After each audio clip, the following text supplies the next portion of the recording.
बिस्मिल्लाहिर्रहमानिर्रहीम। अस्सलाम वालेकुम दोस्तों, उम्मीद करता हूँ मैं आप सब लोग खैरियत से होंगे। इस वीडियो में मैं कुछ बातें आपसे शेयर करना चाहता हूँ। मैं चाहता हूँ खुदारा इन बातों पे अमल करें और अपनी हेल्थ को अपनी फर्स्ट प्रायोरिटी बना लें। आपकी physical health, mental health, emotional health, आपकी गट हेल्थ बहुत ज़्यादा ज़रूरी है। ये वो चीज़ें हैं यार, ये वो गलती हैं जो मैंने ज़िंदगी में की हैं, मैं नहीं चाहता कि कोई और इंसान करे। खुदारा अपनी सेहत को फर्स्ट प्रायोरिटी पे रखिएगा। मैंने जो कॉल सेंटर से पहले गलतियाँ की, आज तक मैं उनका ख़मियाज़ा भुगत रहा हूँ। आज तक मैं उन सारी चीज़ों को कर रहा हूँ। इवन आज मैं अपने एक दोस्त के पास बैठा हुआ था, तो वो मुझे बता रहा था, यार कभी मुझे ये बीमारी लग जाती है, कभी मुझे वो बीमारी लग जाती है। तो हम दोनों आपस में बात कर रहे थे, तो एक बात उसने कही, यार जब खाने की उम्र थी ना, जब हम छोटे थे 7-8 साल के, तो तब हमारे पास उस तरह से नेमतें नहीं थी। अब हमारे पास जब नेमतें आई हैं ना, तो वो हमसे खाई नहीं जाती। हम खाते हैं तो बीमार हो जाते हैं। आज जब मैं किसी 8-10 साल, 12 साल, 14 साल के लड़के या लड़की को देखता हूँ, यार जब वो बुरी चीज़ें खा रहे होते हैं, बुरे कामों में पड़े होते हैं, बैड हैबिट्स में पड़े होते हैं और वो रो रहे होते हैं, मैं उनको समझा रहा होता हूँ कि खुदारा वो गलतियाँ नहीं करो यार जो मैंने की। मैंने अपनी ज़िंदगी को बर्बाद करने, क्योंकि मेरे पास तो बचपन में अच्छी खुराक थी। मैंने बचपन में खुद अपनी भैंसों का दूध दो के किलो-किलो, 2-2 किलो पिया हुआ है। तो मेरे अंदर वो ताकत थी, तो उस ताकत की वज़ह से मैं बहुत सी चीज़ों से बच गया। दूसरी चीज़ थी मेरे अंदर सेल्फ इम्यूनिटी, कि मैं फ़ैसला कर लूँ ना तो मैं अटल हो जाता हूँ। मेरे अंदर ये शुरू से अल्लाह ताला ने रखी है। तो आपके अंदर अगर ये पावर्स नहीं है, आप क्यों अपनी जान के दुश्मन बने हुए हो? आज मैं आपके साथ एक लड़की का फ़ियर ऑफ डेथ की स्टोरी शेयर करता हूँ। आप मुझे बताइएगा, आप माशाल्लाह इतने एजुकेट हो गए हो, एजुकेटेड पर्सन बन गए हो। एक लड़की है, उसे फ़ियर ऑफ डेथ है, पैनिक अटैक्स हैं, हर वक़्त कोई ना कोई बीमारी उसे लगी होती है, लो इम्यूनिटी है, बुखार रेगुलरली बेसिस पे रोज़ाना रात को होता है, हर दूसरे तीसरे दिन होता है। उसकी वालदा कभी इस डॉक्टर के पास, कभी उस डॉक्टर के पास, कभी उसे नींद की गोलियाँ लेके जा रहे हैं, कभी उसको सारी चीज़ें लेके जा रहे हैं। जब मैंने उस लड़की को वन ऑन वन कोच किया, मैंने उसकी स्टोरी सुनी, उसकी स्टोरी 21 ईयर्स की स्टोरी, जो लड़की की जो स्टोरी थी वो क्या थी? 14 ईयर्स में, 14 साल की उम्र में अपने नेबरहुड में लड़के से मोहब्बत हुई। वो जो लड़का था, वो उसके साथ फ्लर्ट किया उसने, या जो भी किया, जो भी उसके मामला थे, उसने उस लड़की की ज़िंदगी तबाह कर दी। अब वो तबाह कर दी, वो अंदर डिप्रेशन आया, उस डिप्रेशन की वजह से पूरी-पूरी रात नहीं सोना। रात नहीं सोना तो रात को भूख लगनी, तो भूख लगने में माशाल्लाह अमीर बंदे थे, तो पिज़्ज़ा ऑर्डर कर देना है, बर्गर ऑर्डर कर देना है, कॉफ़ी ऑर्डर कर देनी है, चाय होटल की पीनी है, बहुत ज़्यादा रात को खाना है और सारा दिन सोते रहना है। स्टार्टिंग में तो कुछ अर्सा ये सब चला। पिछले चंद सालों से वो लड़की इतनी ज़्यादा नेगेटिव थिंकिंग में है, नेगेटिव थॉट्स में है, पैनिक अटैक्स में है, इतनी ज़्यादा ऑब्सेशंस उसे हो रहे हैं, इतना ज़्यादा उसे स्ट्रेस हो रहा है, इतनी ज़्यादा उसकी तबीयत ख़राब हो रही है कि उसके पेरेंट्स परेशान हो रहे हैं और बहुत से लोग मशवरा दे रहे हैं, इसकी शादी कर दो, ये ठीक हो जाएगी। पहली तो बात मैं एग्री करूँगा, वाक़ई लड़की जैसे ही बालिग हो, वो शादी कर ले, और मर्द जैसे ही बालिग हो, वो भी शादी कर ले। और मर्द जो है वो, अगर उसका एक के साथ गुज़ारा नहीं है, उसको नहीं डिप्रेशन एक से हो रहा है, और गुनाह ना करे, इंसाफ़ कर सकता है दूसरा कर ले। मैं तो भाई हक़ में हूँ, जो अल्लाह ने कहा है मैं तो उसी के साथ ही चलूँगा, मैं कोई अपनी फ़लिस्फ़ी नहीं झाड़ूँगा।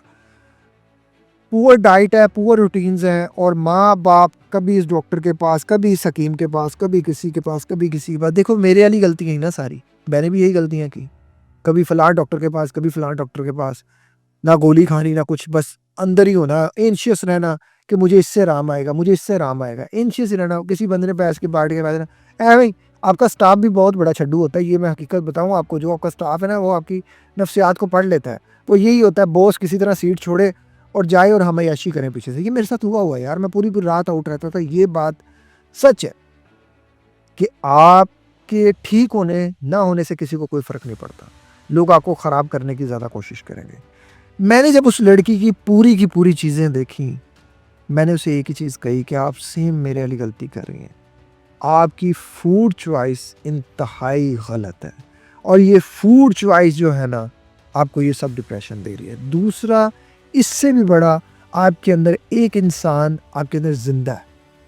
उस इंसान को आपने ख़त्म करना है। वो ब्रेन प्रोग्रामिंग मैंने की, वो एनएलपी टेक्नीक जो मैंने आपको बताई हुई है, how to erase bad memories, past memories from your mind, वो एनएलपी की वो टेक्नीक आपने सीख लेनी है। अब जो मैंने उसको किया मैंने वो बताया। सबसे पहले आप इस बात को अंडरस्टैंड करो कि आपकी अगर गट हेल्थ ठीक नहीं होगी ना तो आपकी इम्यूनिटी लो हो जाएगी, ऑटो इम्यून डिजीजेज आएंगी आपको, टाइप 1 डायबिटीज़ होने का खतरा है, टाइप 2 डायबिटीज़ होने का खतरा है, थायराइड होने का खतरा है, रिमोटोइड जो है आर्थराइटिस होने का खतरा है, आईबीएस होने का खतरा है, आईबीडी होने का खतरा है, डिजीज़ जो है बहुत ज़्यादा होने का खतरा है। जैसे एक इंसान बीमारी से निकलता है दूसरे से होता है तो वो लो इम्यूनिटी में चला जाता है। गैस्ट्रो इंटेस्टिनल जो है वो इन्फेक्शंस होने का खतरा है, एच पाइलरी होने का खतरा है, सीबो होने का खतरा है, स्मॉल इंटेस्टिनल बैक्टीरियल ओवरग्रोथ होने का खतरा है, ऑटिज्म एएसडी होने का खतरा है, ओबेसिटी होने का खतरा है, type 2 cardiovascular disease, certain cancers होने के चांस आपके ये है। दिस इज गट ब्रेन, आपका सेकंड ब्रेन। आपका ये ब्रेन डिसाइड करता है कि आप क्या बात करोगे, आपका ये ब्रेन डिसाइड करता है कि आप क्या सोचोगे। 90% खुशी का हार्मोन यहाँ बनता है, डोपामिन यहाँ बनता है, सेरोटोनिन यहाँ बनता है, ग्लूटामेट ब्यूट्रिक अमीनो एसिड यहाँ बनता है, GABA यहाँ बनता है, आपका हिस्टामिन यहाँ बनता है। तो और इससे ज़्यादा आप क्या चाहते हो? आप पैनिक अटैक्स की दवाइयाँ खा रहे हो, आप जो है वो एंजाइटी की दवाइयाँ खा रहे हो, फियर ऑफ डेथ नहीं जा रहा, आप क्या अंदर डाल रहे हो उस पर आप बात ही नहीं कर रहे, उस पर आप काम ही नहीं कर रहे, उसके बारे में आप कोई बता ही नहीं रहा। मुझे किसने बताया यार? मैं 8 साल रोता रहा, कभी इसके पास कभी उसके पास, सारी ऐसे वैसे। यार मैं कहता हूँ मैं 10 मिनट किसी बंदे से बात करता हूँ, मैं कोई डॉक्टर तो नहीं, मैं भी आप ही की तरह का एक इंसान हूँ, एक लाइफ कोच हूँ कि जो अपनी गलतियों से सीखा, जिसने कुछ थोड़ी बहुत इसके बारे में नॉलेज हासिल की कि ये होता क्यों है, तो अल्लाह ने ज़िंदगी बदल दी, अल्लाह ने सब बदल दिया। अल्लाह देखने वालों को रास्ते दिखाता है, जो नहीं देख रहा अल्लाह उसको कैसे दिखाएगा? अगर मैं बाज़िद हो जाता कि नहीं जी मुझे पैनिक अटैक आ रहा है, मुझे जो मर्जी हो रहा है, मैंने तो चाय पीनी है, 15-15 16-16 कप मैंने चाय पी है, अपने स्टमक का कबाड़ा कर दिया। दवाइयाँ एंटीबायोटिक्स इतनी खाई हैं यार जितनी किसी ने खाई नहीं होगी। एंटीबायोटिक्स आपको ख़राब करती हैं, शुगरी फूड फास्ट फूड आपको ख़राब करते हैं, एंटीबायोटिक्स प्रिजर्वेटिव्स, लो जो फैट कॉन्सेप्ट है इसने हमें बीमार किया है। फुल फैट के साथ हमें जाना चाहिए, गुड फैट के साथ, स्ट्रेसफुल लाइफ लिमिट से। आप इसके लिए दवाइयाँ खा रहे हैं, इसके लिए कुछ खा ही नहीं रहे, इसके लिए कुछ कर ही नहीं रहे। जब तक कि आप इसके लिए कुछ नहीं करोगे यार ज़िंदगी कैसे बदलेगी?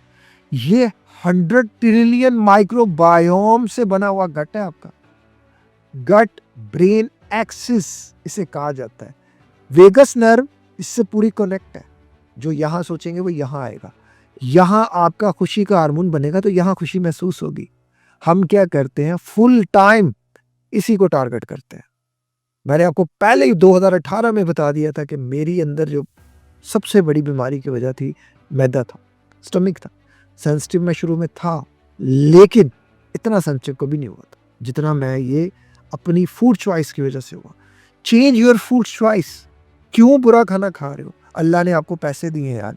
मेरे तो 7 साल की उम्र में फादर इस दुनिया से चले गए थे, हमारे पास तो कोई हेल्पिंग हैंड ही नहीं था अल्लाह के सिवा। थोड़े से जवान हुए बड़े भाई सब पागल हो गए, उनको लेके चीज़ें। यार आपके पास तो सब कुछ है, आपको तो अल्लाह ने बहुत सी नेमतों से नवाजा है, और जिन बेचारों के पास नहीं है, आज वो जब 25-30 ईयर्स के होते हैं, वो मुझे जब अपनी स्टोरीज बताते हैं, मुझे अपना वक्त याद आता है जब मैं भी 7-8 साल का था। यार मैं भी बहुत सी नेमतों से महरूम हुआ। आपको पता है मैं फूड लवर बंदा था यार बचपन में। मैं तो किलो 2 किलो आम ऐसे खाता था, ऐसे कुछ, मैं पेटी आम की खा जाता था, मुझे इतने आम पसंद थे। उस वक्त जब वक्त था तब मिला नहीं, अब 10 पेटियाँ भी मिल जाए मैं कैसे खा सकता हूँ? तो जब वक्त है आपके पास, अपनी फूड चॉइस चेंज करो ना। क्यों आपने कंफर्म कर लिया है, जो लड़के लड़की 25 से नीचे है ना, पहले मैं आपको एक ना ब्रैकेट देता हूँ।